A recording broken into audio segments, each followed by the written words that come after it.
la semana pasada. Y para repasar un poco, estamos hablando sobre la Confesión de Augsburgo y un repaso en breve es que la Confesión de Augsburgo es la confesión que tenemos en la Iglesia luterana y es lo que significa en qué creemos, qué decimos cuando somos cristianos y qué es para distinguir a la fe cristiana para los luteranos de la fe de otros cristianos. Yo quiero enfatizar otra vez, en particular para los que están con nosotros hoy por primera vez, es que nunca estamos tratando de comparar o, o decir que otros grupos no son cristianos. Es que en la historia de la Iglesia Luterana es importante reconocer que somos parte de la iglesia de la Reforma. Hubo varias iglesias que vinieron después de la Reforma. Uno fue la iglesia luterana. Obviamente hay descendientes en las iglesias presbiterianas, los bautistas, etcétera. Y todos son cristianos. Nunca estamos de decir que en unos casos es una cosa que pone en peligro la fe de alguien que no es luterano o algo. No, pero fue un momento en la historia de la iglesia cristiana muy importante porque en la época antes de la Reforma solamente existió la iglesia católica y durante el tiempo cuando todo está pasando con la Reforma fue necesario que los padres de la iglesia luterana y de los otros reformadores tuvieron que identificar cosas que no fueron bueno para ser enseñado. En unos casos pueden poner en peligro la fe de una persona y puede robar como la paz y el consuelo que el mensaje del evangelio quiere dar a nosotros. Y la confesión de Augsburgo literalmente fue dado con el entendimiento en tomar esta posición. Ellos pudieron perder sus vidas porque estaba en contra de la Iglesia Católica en esta época, que tuvo mucho poder. Y el emperador Carlos V, él quería unificar la Iglesia y también su imperio, porque no solamente estaba viendo a la Iglesia cristiana, pero él tuvo problemas políticos que tuvieron que resolver. En el caso que los turcos estaban avanzando en Europa y fue necesario para unificar.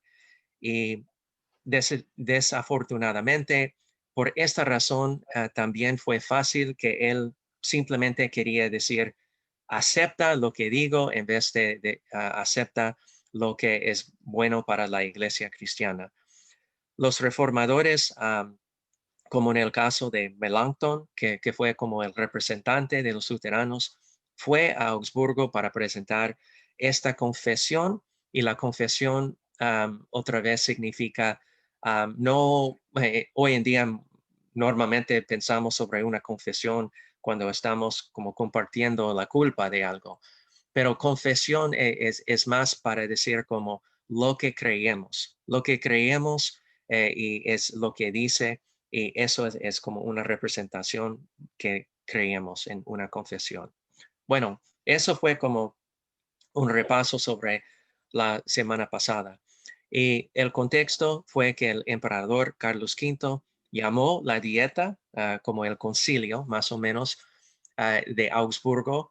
Y también la iglesia fue amenazado por la división adentro. Y él quería unificar y él pensaba que la manera más simple fue para decir que la posición de la Iglesia Católica fue correcta y los otros tuvieron que aceptar. Y los luteranos no querían dividir la Iglesia, no querían luchar contra la Iglesia Católica, pero tuvieron que dar su posición porque estaba en acuerdo con las Sagradas Escrituras. Y eso fue la razón que fue necesario que tuvieron esta dieta de Augsburgo. El propósito de la dieta era lograr la unidad dentro de la iglesia y unificar el imperio contra los enemigos.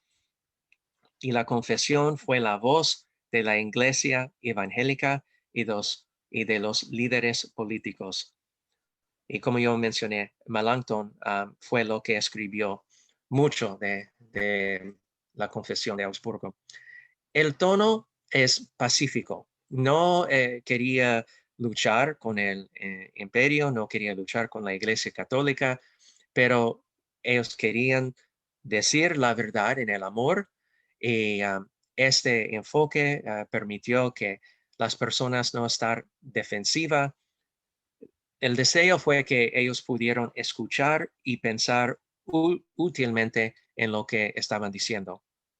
Los confesores quisieron demostrar que sus enseñanzas estaban arraigadas en las Sagradas Escrituras, apoyadas por las enseñanzas de la Iglesia Cristiana Universal. Y la respuesta de los confesores es ofrecer esta confesión en obediente a la petición del emperador. Y finalmente, los líderes eclesiásticos católicos romanos, que ellos pudieron escuchar con paciencia a los confesores, a las iglesias que eventualmente vino para ser la iglesia luterana. Bueno, empezamos con evaluar la confesión de Augsburgo. ¿Y qué es? Bueno, empezamos con el primer artículo y después que ellos presentaron la confesión, vino después de un tiempo la defensa de la confesión de Augsburgo, que es más larga, más amplia y explica más de la posición. Y podemos ver a los varios artículos y es normal para decir, bueno, sí, creemos en eso, es como bien entendido, no es complicado, pero tenemos que entender el contexto. Hoy en día, o si usted es un miembro de la iglesia luterana o unas de las iglesias también en la iglesia reformada, puede aceptar unas de estas enseñanzas muy fácilmente. También unas enseñanzas de la Iglesia Católica. Hay unos puntos en los que estamos de acuerdo, pero otros no. Y también en el momento que ellos compartieron, más que todo, ellos querían mostrar que estaban de acuerdo en varios puntos con la Iglesia Católica. No estaban en contra, no estaban uh, o tratando de luchar contra la Iglesia Católica. Y ellos trataron de mostrar dónde estaban de acuerdo en varios puntos con la Iglesia Católica. Y bueno, un sinopsis sobre artículo 1 dice, de acuerdo con el decreto del Concilio de Nicea 1, existe una sola esencia divina que se llama Dios. Sin embargo, hay tres personas en la misma esencia divina, igualmente poderosas y eternas. Dios Padre, Dios Hijo, Dios Espíritu Santo.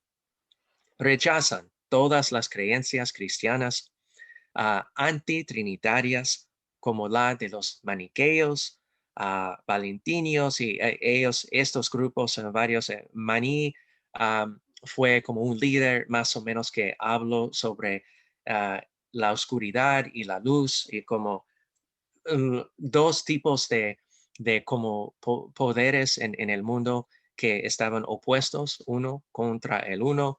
Valentino fue como un líder que estaba enseñando un tipo de gnosticismo, que es la idea que con un tipo de sabiduría puede entender mejor las cosas de Dios y la vida cristiana es como unos pasos que pasan a un paso, al otro paso para llegar hasta arriba, hasta últimamente a los cielos. Arianos, eunomianos, maometanos, que hoy en día los maometanos son los descendientes de los musulmanes y entendemos que ellos vieron como Jesús como un profeta y en un sentido dieron un respeto, pero un profeta solamente, no como Dios. Ellos no aceptan que Él es Dios, el Hijo de Dios, Dios mismo en la carne. Y también de los samosatenses.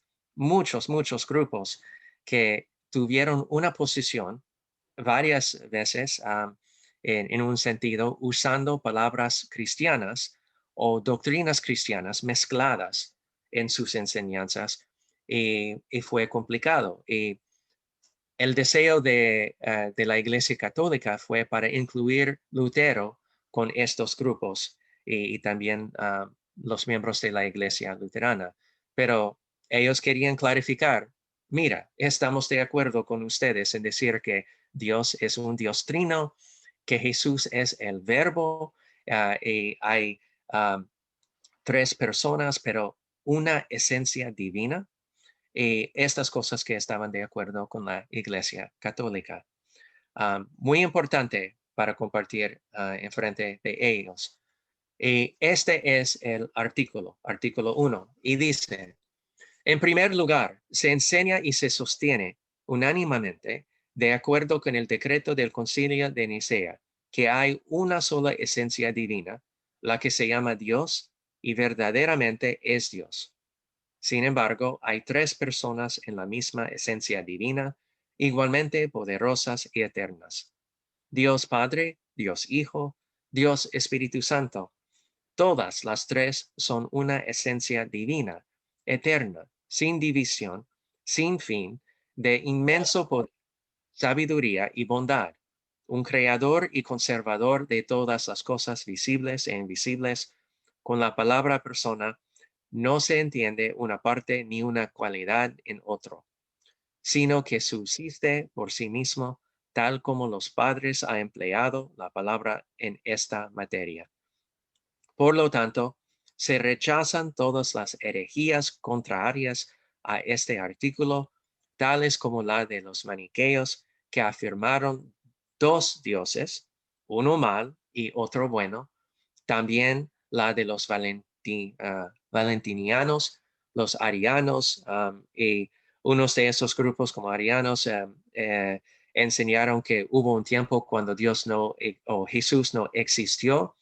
Fue como él nació en un momento en tiempo, pero no existió en eternidad, que es diferente que lo enseña la iglesia. Los eunomianos, los maometanos y todos sus similares. También la de los samosatenses, antiguos y modernos, que sostienen que solo hay una persona y aseveran sofísticamente que las otras dos, el Verbo y el Espíritu Santo, no son necesariamente personas distintas, sino que el Verbo significa la palabra externa o la voz, y que el Espíritu Santo es una energía engendrada en los seres creados. Bueno, entiendo, es largo y la explicación, la defensa es más largo, pero la idea es para tener un buen entendimiento quién es Dios, qué significa, porque la doctrina sobre la Trinidad es complicado, es algo que en realidad es complicado para comprender y para explicar para las personas que están aprendiendo de la fe cristiana. Pero es importante que entendamos que decir que Cristo existió en eternidad implica algo muy diferente de decir que Él fue nacido en un momento en historia.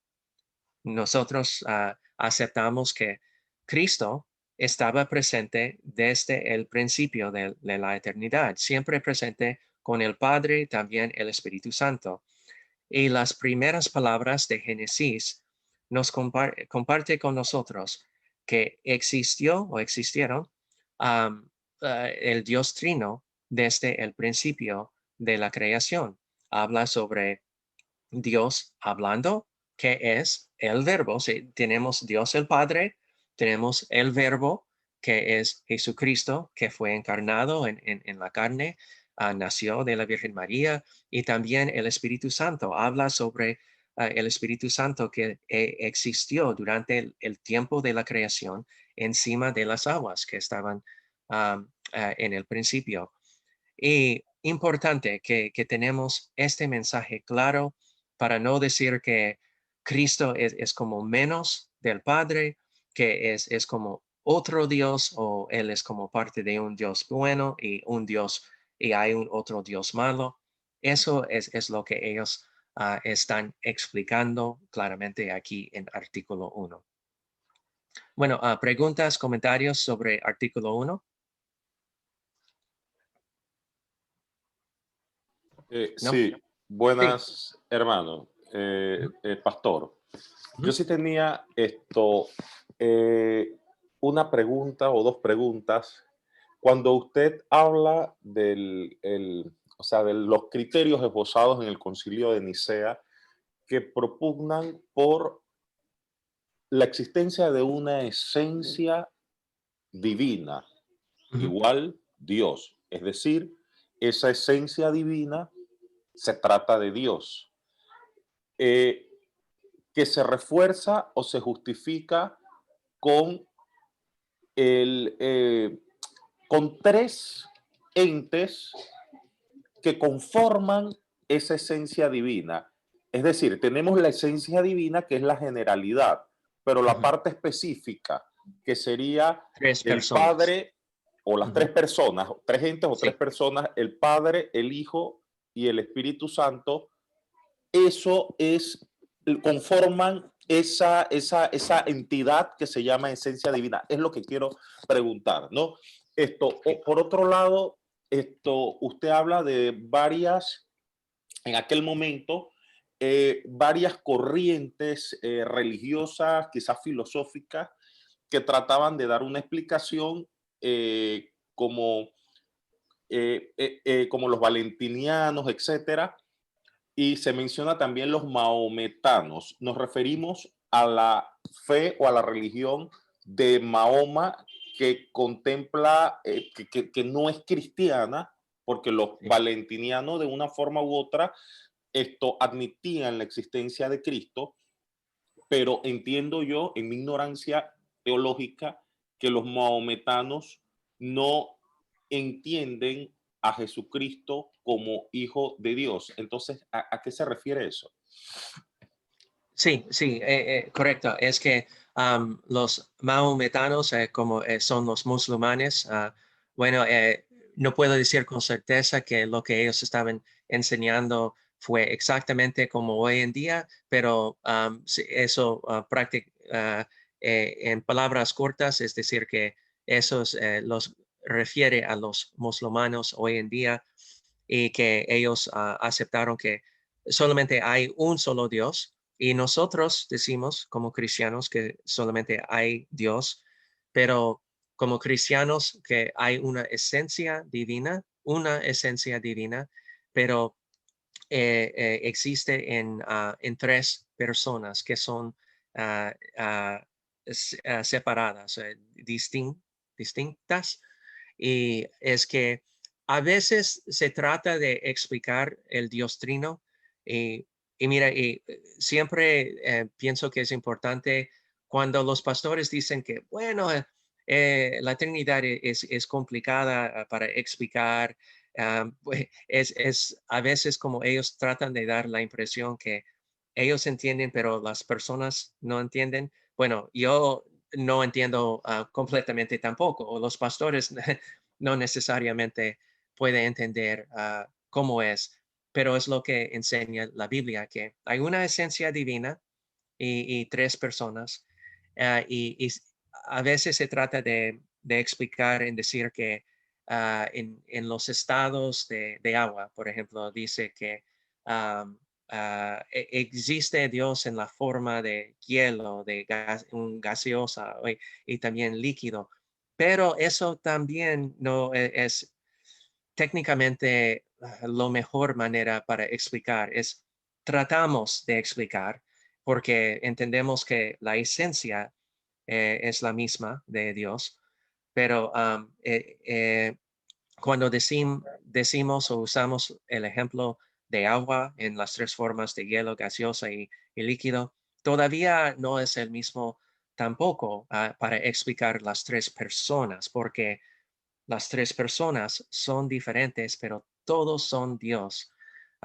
Y como en el credo apostólico, cuando hablamos sobre el Padre, el Creador, el Hijo, que es como el santificador, ah, y el Espíritu Santo, perdón, ah, hablamos sobre Jesús como el Redentor y el Espíritu Santo como el Santificador. No es decir que los otros no tienen un parte en todos, como aceptamos que Jesús tuvo un parte en la creación, también el Espíritu Santo, pero es una manera para distinguir en maneras más prácticas para nosotros entender. Pero confesamos como cristianos que hay una esencia, es como pero de Dios, pero existe como en tres personas. No sé si contestó su palabra suficientemente o no. Sí. Sí, sí, ok. Bueno, ¿otras preguntas, comentarios? Bueno, un comentario del pastor ahí Ujú. que creo que es bueno, uno puede, como usted dijo, leer y mirar que esto para nosotros de repente puede ser de fácil aceptación, ¿no? Pero, pero hubo toda una serie de debates para escribir esto, ¿no? Y tener claridad. Y una de las cosas que queda claro, y no solo en ese tiempo, es el rechazo de las herejías, aquellas cosas que van en contra de la verdad expresada en la palabra de Dios. Aquellos que no aceptan o crean su propia idea. Y estas herejías no eran solo en ese tiempo. Si uno va a ver las cartas de Pablo, había mucha atención de parte de Pablo cuando escribía sus cartas a los peligros que la iglesia en sus inicios estaba teniendo cuando había muchos grupos herejes que enseñaban falsas doctrinas y querían afectar a los distintos congregaciones que se habían estado fundando. Entonces, y en ese caso, los gnósticos ya estaban en aquella época, los judaizantes ya estaban en aquella época intentando influenciar en las congregaciones cristianas y enseñando algo que no es lo que Jesús había enseñado y lo que los padres de la iglesia habían entendido claramente de parte de Jesús y los mismos apóstoles. Así que tenemos hoy en día también herejías que se enseñan y que intentan infiltrar en la vida de las iglesias también. Entonces, por ejemplo, nosotros cuando hablamos de iglesias cristianas, hablamos de iglesias cristocéntricas y trinitarias. Una iglesia trinitaria es la que tiene claridad de que tenemos un solo Dios en tres divinas personas, Padre, Hijo y Espíritu Santo. Hay iglesias que no tienen esto, no tienen este concepto de Dios. Un claro ejemplo, por ejemplo, son los testigos de Jehová. No podemos considerar a los testigos de Jehová cristianos cuando ellos rechazan que Jesucristo es el Hijo de Dios. Por ejemplo, y podemos seguir, por ejemplo, con los mormones y las enseñanzas de los mormones, y decíamos el domingo pasado, la enseñanza de bautizar a los muertos, por ejemplo. Este tipo de enseñanzas que van en contra de las enseñanzas de la palabra de Dios. Entonces, este tipo de grupos no son considerados dentro de la cristiandad como cristianos. Y entonces, ¿por qué? Porque en alguna forma hay diversos niveles, desde las personas que por ignorancia o el grupo que por ignorancia no sabe algo de la verdad de la palabra, hasta aquellos que lo que declaran son herejías, son cosas que son totalmente y absolutamente contrarias a la palabra de Dios. Entonces tenemos a todos este tipo de grupos, no solo antes, no solo en el tiempo de Jesús, sino incluso en nuestros días. Así es, y a veces es muy fácil cuando estamos en conversación o posible estamos participando en un culto y escuchamos una enseñanza, una predicación, y no es muy fácil a veces para distinguir am, cuando un mensaje muestra algo o comparte algo que no es tan fácil identificar como está en contra de la doctrina cristiana. Por ejemplo, ¿qué significa cuando decimos que Cristo murió en la cruz como un hombre? Y vamos a hablar más sobre este ejemplo en otros artículos también, pero es fácil para escuchar eso y decir que, sí, Cristo cuando se murió en la cruz, él murió como un hombre. Pero ¿qué significa si decimos que él murió que solamente como un hombre en la cruz? Bueno, significa, y es decir, si no estamos también incluyendo que Dios murió en la cruz. Eso es importante porque como Dios es muy diferente de decir simplemente un ser humano murió en la cruz. Bueno, es algo que muestra un amor grande si un hombre murió en la cruz por nosotros. Ok, puede mostrar tanto amor por nosotros, pero si Cristo solamente murió como un hombre y no como Dios mismo, él no tuvo el poder y la autoridad sobre la muerte. Él no tuvo la habilidad de pagar por todos nuestros pecados, si no fue también Dios mismo muriendo en la cruz.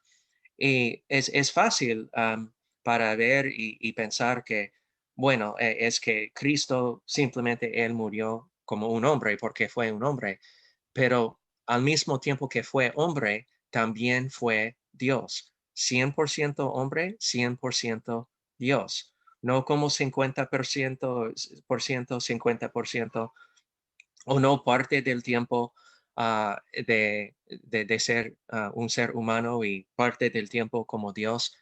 Es que cuando Cristo dio su vida en la cruz por nosotros, fue Dios muriendo por nosotros y solamente porque Él fue Dios, Él pudo pagar por todos nuestros pecados. Cosas como este es como nos ayuda a entender mejor como los artículos en la Confesión de Augsburgo, porque parece que es algo inocente en decir que, sí, solamente fue un humano, pero no, tenemos que entender correctamente porque puede tener una significancia muy importante en la teología y la importancia que lo que enseña la fe cristiana. Sí, Pastor Arthur, yo quería acotar solamente algo puntual en función a lo que ha manifestado usted y el mismo contexto histórico de aquel documento. Fue un documento legal, la Confesión de Habsburgo, un documento con un efecto para una sociedad en ese momento un poco agitada en lo que era la materia religiosa. Sí. Entonces, en esa misma línea que planteaba el hermano Edilberto del concepto de herejía, porque ellos lo que están allí en ese artículo de ese cuerpo legal es condenando una actividad que se aparta de los principios religiosos que estaban explicados en el Concilio de Nicea en materia de lo que es el cristianismo. Entonces, ellos están condenando la actividad paralela que realizaban otros grupos religiosos como herejes, ¿no? Y consecuentemente, me imagino las sanciones que habían por los que en la sociedad realizaban estas actividades que eran en contra de la construcción que ellos habían hecho de lo que era la fe cristiana. Entonces, hay un cristianismo que se ejerce o se realiza o se interpreta o mantiene una interpretación o una ignorancia en su interpretación, una ignorancia interpretativa que le he dominado yo. Se hablaba de los testigos de Jehová que ellos explican o se venden como una fe religiosa que cree en Dios y cree en el cristianismo o en la doctrina cristiana, porque no podemos decir que no creen en la doctrina cristiana, igual que los mormones, que ellos creen en una doctrina cristiana. No podemos cegarnos y desconocer eso. Pero esa creencia que ellos plantean entra en conflicto con la creencia de los primeros cristianos o de lo que expone las Santas Escrituras en materia de la configuración de lo que es ese ente abstracto que es Dios. Como usted simple, por eso le dije, ¿me entendiste? Sí, le entendí. Usted me está diciendo que Dios es el Padre, el Hijo y el Espíritu Santo. Tan sencillo como eso. Es muy difícil comprenderlo para un ser humano común como yo, pero esa es una realidad de una entidad abstracta que a nosotros como humanos no nos es tan fácil entender la complejidad de la misma. Ujú. No, así es. Y ellos lo hacen también con intención porque quieren guardar sus enseñanzas y no quieren que los miembros de sus iglesias escuchan a las otras enseñanzas. Y por ejemplo, como en los testigos de Jehová, no permite, por la ley de su iglesia, no permite que sus miembros pueden leer como otras formas de la Biblia, otras traducciones, aparte de las traducciones que ellos tienen en su iglesia propia por su organización, porque las traducciones son diferentes y podemos mostrar que hay muchos errores. Por ejemplo, técnicamente la palabra Jehová, por favor, no se preocupe de eso en escuchar eso, pero la palabra Jehová no es técnicamente una palabra correcta de la Biblia, es una mal traducción.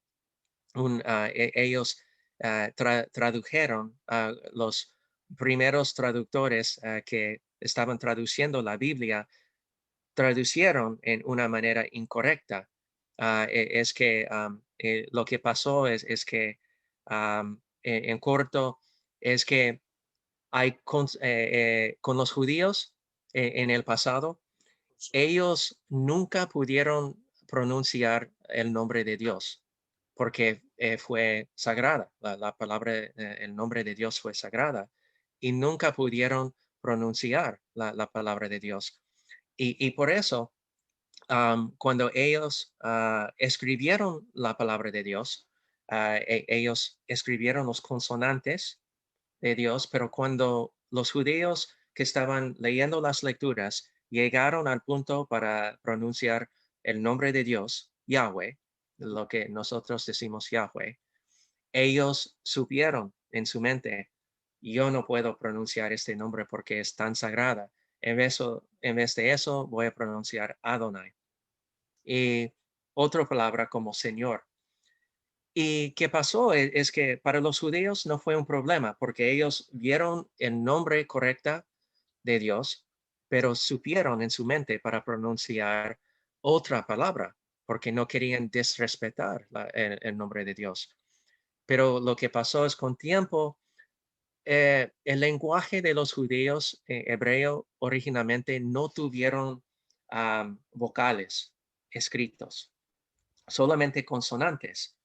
Y con muchos años ellos estaban perdiendo su lenguaje y después de muchos años, unos de sus escolares llegaron para poner vocales en como, y usando como líneas y como puntos abajo de los consonantes que estaban escritos en los textos. Bueno, la razón que comparto eso es que cuando los traductores, como los en Europa, llegaron para ver y traducir unos de los textos de hebreo en sus propios lenguajes, como en ejemplo en alemán, ellos vieron los consonantes para Yahweh, pero los vocales que estaban puestos, escrito, fueron para Adonai, como dos palabras mezclas. Yahweh, Adonai, los consonantes para Yahweh, los vocales para Adonai, pero estaban mezclados y los europeos, los de Europa, no supieron eso y ellos estaban traduciendo en decir Jehová en vez de decir Yahweh o Adonai. Um, bueno, no es algo que afecta la fe, pero ellos dicen testigos de qué? Jehová. Y técnicamente no es una palabra correcta. Podemos decir Yahweh o Adonai, pero no Jehová. Oh. Bueno, otra vez, no se preocupe de eso, es algo como malo, pero requiere como un entendimiento de la cultura de los judíos para entender correctamente.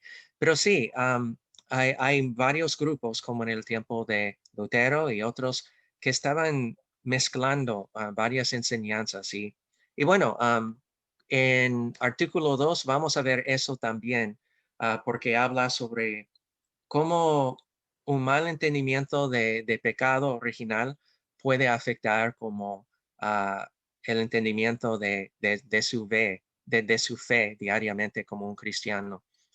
En artículo 2, el sinopsis dice que desde la caída de Adán, todos los hombres son concebidos y nacidos en pecado. Todos desde el seno de la madre están llenos de malos deseos, inclinaciones, y por naturaleza no pueden tener verdadero temor de Dios, ni verdadera fe en Él. Esta enfermedad innata y pecado hereditario es verdaderamente pecado y condena bajo la ira eterna de Dios a todos aquellos que no nacen de nuevo por el bautismo y el Espíritu Santo. Artículo 2 específicamente dice, además se enseña entre nosotros que desde la caída de Adán, todos los hombres que nacen según la naturaleza se conciben y nacen en pecado. Interesante, interesante aquí. Mira que dice que, que son concebidos y también que nacen. Aquí entendemos es la razón que fue necesario que Jesús fue concebido por el Espíritu Santo, no concebido como una manera naturaleza. Y esto es, todos desde el seno de la madre están llenos de malos deseos e inclinaciones y por naturaleza no pueden tener verdadero temor de Dios ni verdadera fe en Él. Además, esta enfermedad innata y pecado hereditario es verdaderamente pecado y condena bajo la ira eterna de Dios a todos aquellos que no nacen de nuevo por el bautismo del Espíritu Santo. Al respecto, se rechaza a los pelagianos y otros que niegan que el pecado hereditario sea pecado porque consideran que la naturaleza se hace justa mediante poderes naturales en menoscabo de los sufrimientos o menoscabo de los sufrimientos y méritos de Cristo. Bueno, por ejemplo, si aquí tengo un vaso de agua y el agua es casi puro, sano para beber y no hay problema. Pero si aquí tengo una botellita de veneno y si pongo, bueno, aquí agua pura, no hay problema en beber, pero ¿qué pasa si yo pongo una gotita de veneno o dos gotitas de veneno? Bueno, ¿es el mismo? ¿Todavía es sano para beber? No, es que puede ver, claro, puede parecer el mismo, pero adentro como mezclada y no podemos ver necesariamente, es algo que no es sano, es algo que es peligroso. En el mismo sentido, hablamos sobre la naturaleza humana. Es que, ¿cuántas veces me imagino que ustedes han escuchado que personas son básicamente buenas? Sí, es que a veces personas hacen cosas malas, pero básicamente son buenas. Bueno, de la perspectiva de cristianismo, entendemos que técnicamente personas son básicamente pecadores.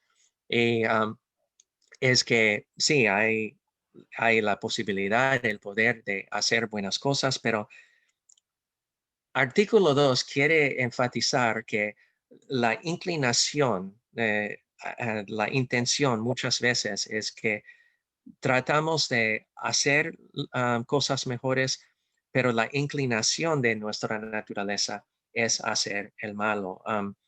Lutero habla sobre lo que dice en Isaías y otros de las escrituras, que la inclinación de los hombres es para hacer lo mal.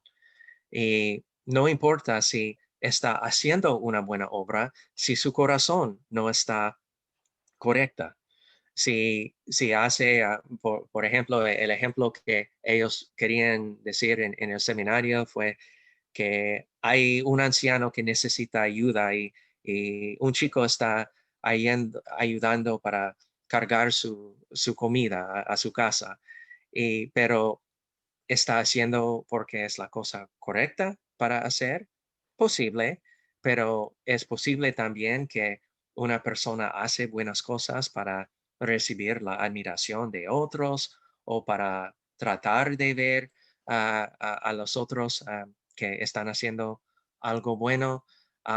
Puede ser mezclado, pero si es mezclado, no importa. No importa si hay un poquito de malo adentro de algo, la inclinación afecta para hacer cosas en contra de la voluntad de Dios. Yo recuerdo una conversación con los jóvenes en confirmación en mi congregación y yo expliqué todo sobre ah, todos son pecadores, porque la inclinación de todos es para pecar. Y ellos dijeron que sí, entendieron completamente. Ellos absolutamente lo entendieron, esta enseñanza. Y cuando yo usé el ejemplo de mi hija, Bethany, que en este momento fue una bebé muy, muy linda, muy amable y siempre estaba sonriendo y todo. Y yo pregunté, ok, todos son pecadores. También mi hija Bethany.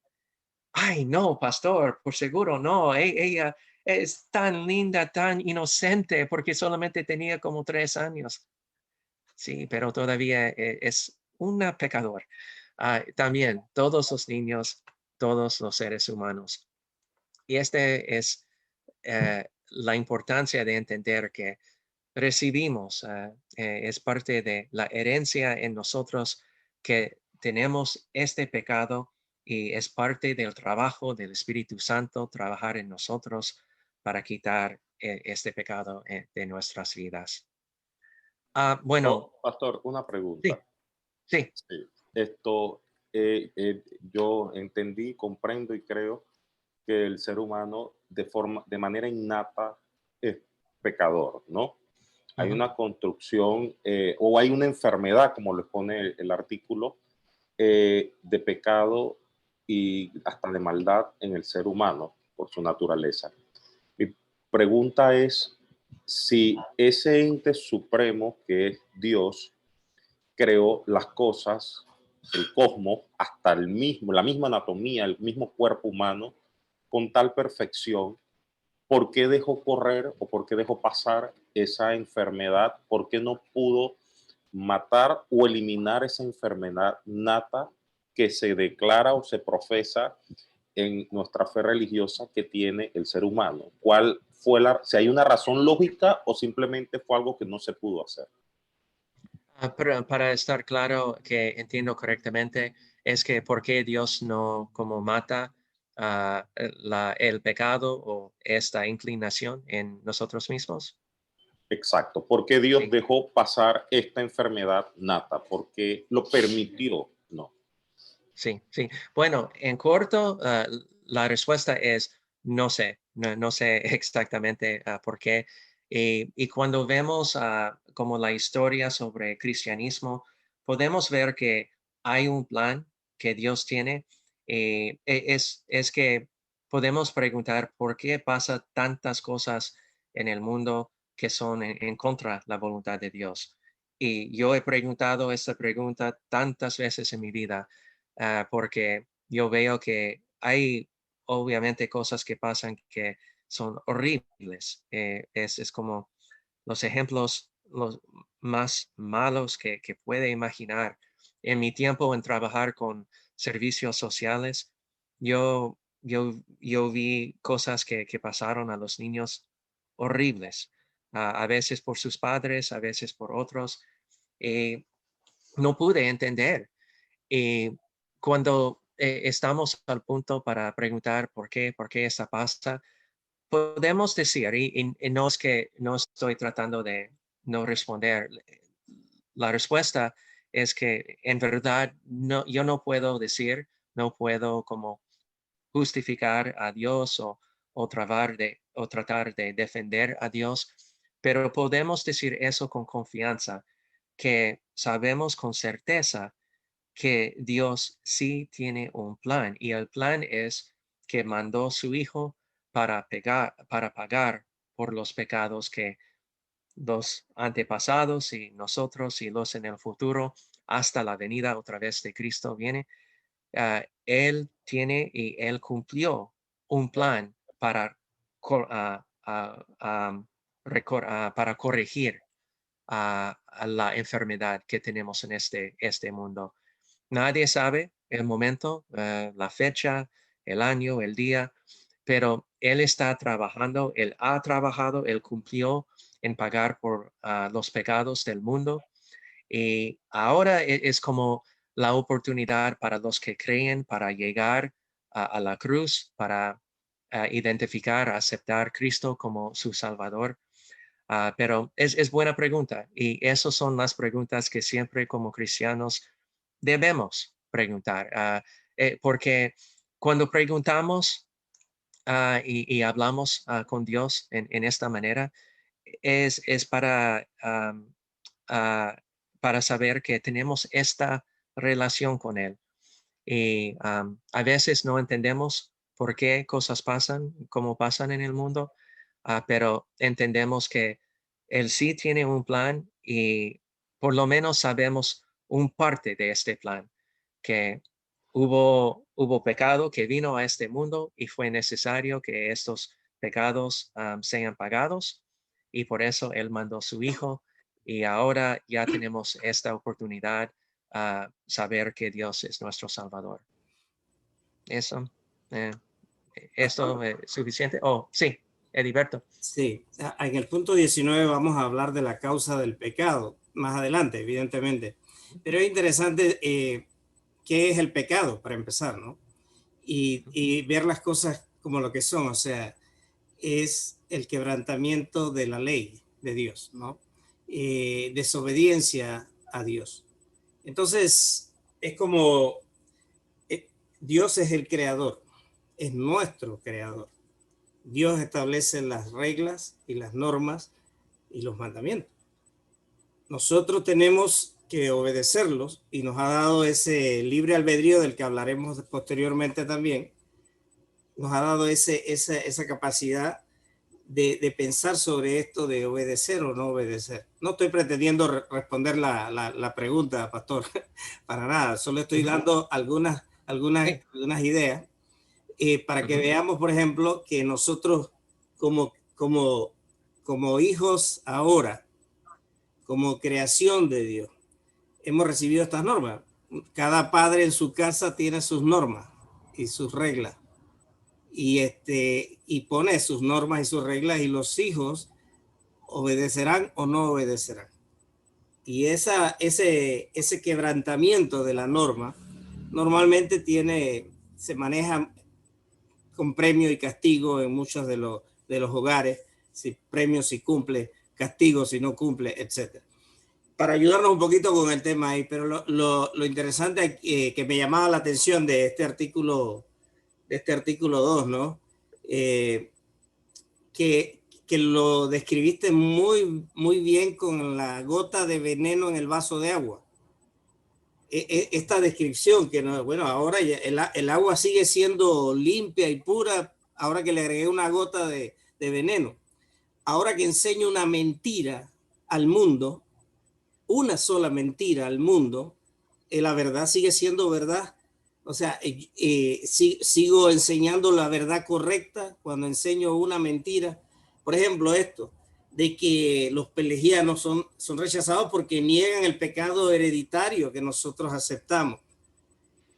Y eso desmerita o menoscaba los sufrimientos y los méritos de Cristo. Porque si ya tú no tienes pecado hereditario, no necesitas a Cristo. No tienes pecado. Entonces, no puedes demeritar los sufrimientos y los méritos de Cristo, o menoscabar, como dice el propio artículo. Y nos pasa igual con otras herejías también, y insisto en ello. Por ejemplo, mi papá era testigo de Jehová. ¿Qué se tenía en mi casa? La Biblia de los testigos de Jehová, ninguna otra. Esa era la Biblia y los libros que se tenían de los testigos de Jehová. Usted puede entrar a la página de JW, Jehovah's Witness, Testigos de Jehová. Entre cualquier día que usted quiera, investigue ahí fácilmente y busque ahí la enseñanza sobre Jesús. Y la enseñanza sobre Jesús es clara de que no es Dios, no es el Hijo de Dios. Es bien específico. Y lo ponen en su página para que lo sepamos. Nos enseñan otra cosa al mundo. Nos tratan de enseñar que son cristianos, pero los verdaderos cristianos tienen un Dios Padre, Dios Hijo, Dios Espíritu Santo, una Santísima Trinidad. Entonces eso es pero la gota esa de veneno en el agua cambia la verdad de Dios, que está enseñada en su palabra. Esa gota de decir que Jesús no es hijo de Dios y que no es Dios es veneno que entra en nosotros, en nuestras mentes y para que dejamos de creer en Cristo como nuestro Señor y Salvador. Y eso es peligroso entonces. Por eso son consideradas herejías también. Así es. No, y este punto es muy, muy importante. Y como mencionó, perdón, yo quería decir para dar unos minutos a nuestros amigos, Dionila y también Manuel, si desea para ser parte del grupo que tenemos, yo voy a compartir mi número aquí, si desea, y puede escribirme. Y si desea, podemos incluir su nombre aquí en el chat que tenemos para la iglesia. Mi número es 507-6628-1365. Bueno, si desea, por favor, no hay presión, pero si desea, con gusto, si desea ser parte de nuestro grupo, aquí es mi número, puede escribirme y yo puedo incluir en el chat.